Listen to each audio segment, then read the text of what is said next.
Hi, my name is John Bartholomew. Thank you for watching our video on sports society and the International Olympic Movement that Tommy Hunt and I are going to be offering in Copenhagen, Denmark, this summer 2022.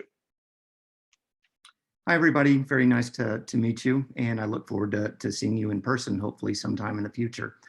My half of the class, and it's the first half of the class, focuses on how the International Olympic Movement interacts with global politics. So as many of you know from watching the various Olympic events that recently took place in Japan, the Olympic movement tells us a lot about our place in the world, about how we think about ourselves as Americans, and some of you may be from other countries, how you think of yourself in terms of your country, and how we think of others.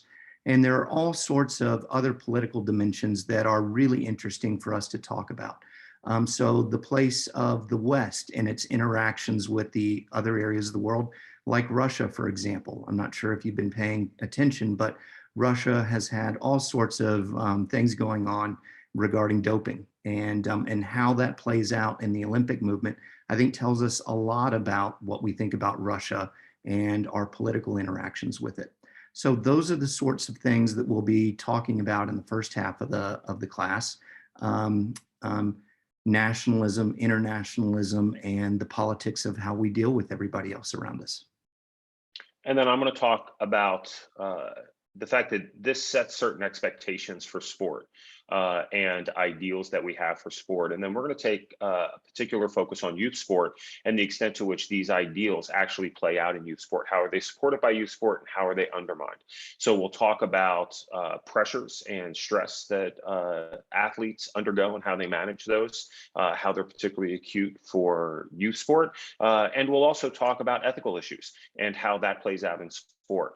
So I think the combination of the two topics will give you a very good feel for sort of different dimensions of sport than you may have experienced in the past. And we are going to do that in the great city of Copenhagen. So why Copenhagen? Well, one is we have access to Danish national sport federations, and Tommy will talk about that in a minute when he talks about some of the excursions. We have support from really strong international partners that provide a lot of support on the ground, provide classrooms for us, housing with shared kitchens. There's great public transportation and an amazing cycling culture.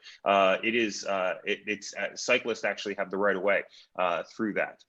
It is, in fact, not 100 degrees in the summer, and we want to go to a place that's a little bit more comfortable and has green spaces in the city. And so there are lakes throughout the city, green spaces throughout the city. So it's just a wonderful city and a wonderful culture to interact with. And at the same time, Copenhagen is a hub.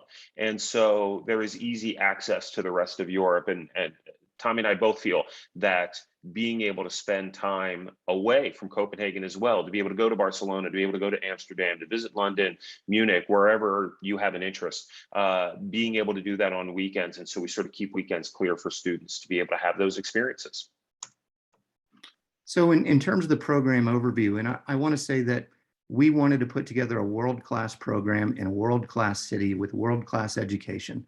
And I think we've done that. When we look at the program dates, it's called a Maymester, but really most of the classes is held in the month of June.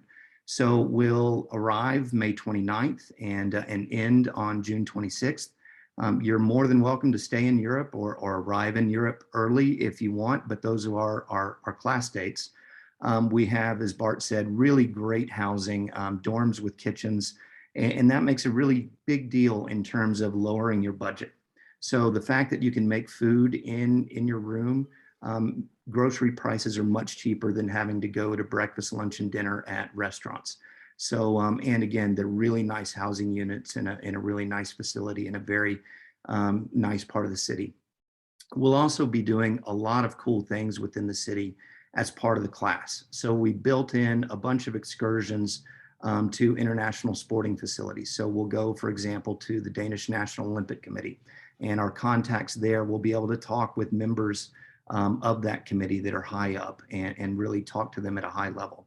We'll visit the Danish Anti-Doping Agency. I'm particularly interested in going there because so much of my research focuses in that area. As well as we're going to be able to do a boat tour of Copenhagen. It sits right on the harbor.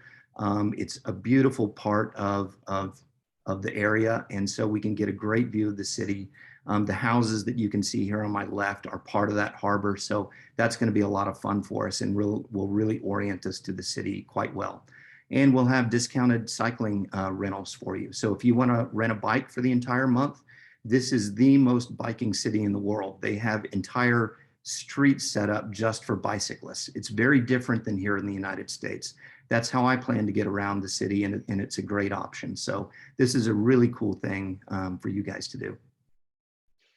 So we just want to thank you for making it to this point in the video, and hopefully you will reach out to Texas Global and get more information about Copenhagen. You'll come to one of our information sessions where we'll have some on Zoom, and we'll be able to meet you in person with those as well. And Texas Global will have all that information. So we're really looking forward to speaking with you and talking to you. And if you don't do our trip, we encourage you to do any of them, because there's just an amazing array of options for you to study abroad, and Tommy and I are both really committed to that. So thank you very much for your time. You have a wonderful day, and hook 'em horns.